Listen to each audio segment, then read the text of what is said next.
Rick Ross gets his driver's license at 4 to 5. Rick Ross has finally gotten his driver's license. We previously reported that despite his massive car collection, Ross was not able to legally drive them. "You own 100 cars and you don't have a driver's license," said Ross. "But more importantly, I'm filling out everything for my driver's license and they ask me, 'Are you an organ donor?'" He continued, "I'm like, damn, if something was to happen to me and they looked inside of me and saw how good my heart was, don't let me die just to take my good heart." Since then, Ross has successfully obtained his Ls and is able to drive his 100-plus cars. During a recent interview, Ross explains, "I went, took the test. It took me an hour.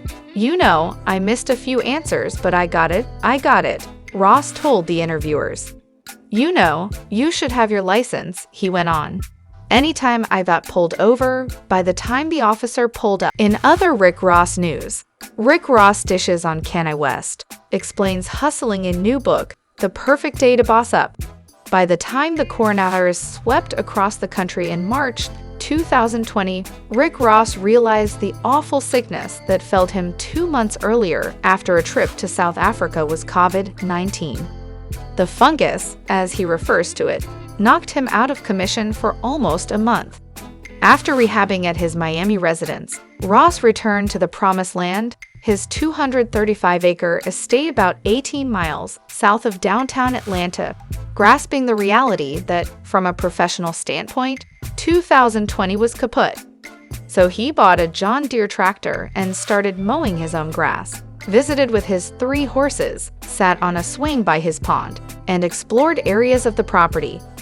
Formerly owned by boxing great Evander Holyfield, recently used in Coming to America, he previously had no time to experience. He also wrote a book, The Perfect Day to Boss Up, A Hustler's Guide to Building Your Empire, out now.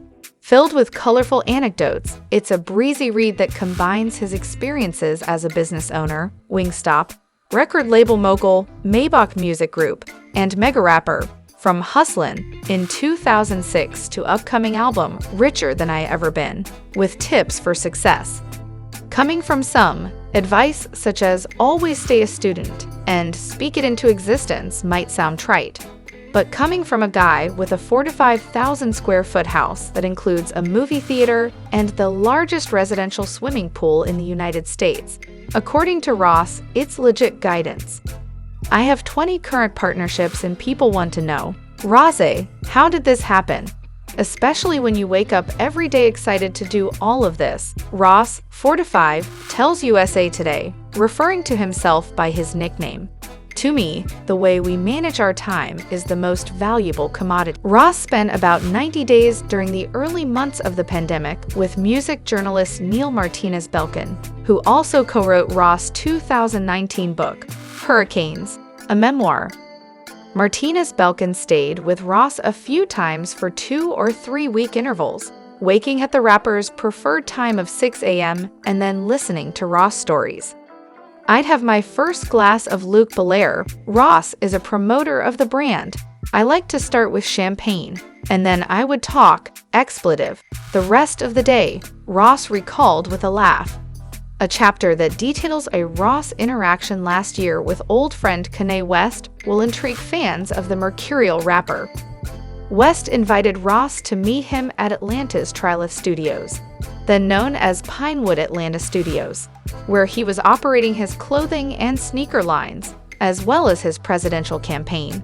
On a 40,000 square foot soundstage, Ross quickly learned that West's presidential ambitions existed purely for publicity, he writes.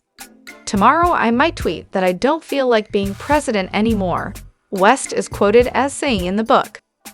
Even a businessman as savvy as Ross was irritated by the ploy, as he writes, "All of this, expletive, was for attention, and it didn't really matter if it was positive or negative attention because his brand grew either way. That's why he liked Donald Trump. That's why he loved the Kardashians. It all made sense now."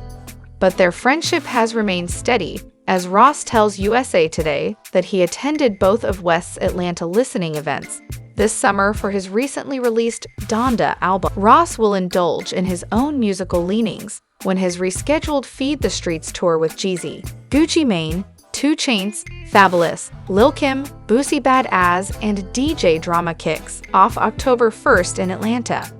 If you would like a copy of Ross's book, we included a link in the description below. Thanks for watching. Stay tuned for more news and updates. Don't forget to subscribe to our channel.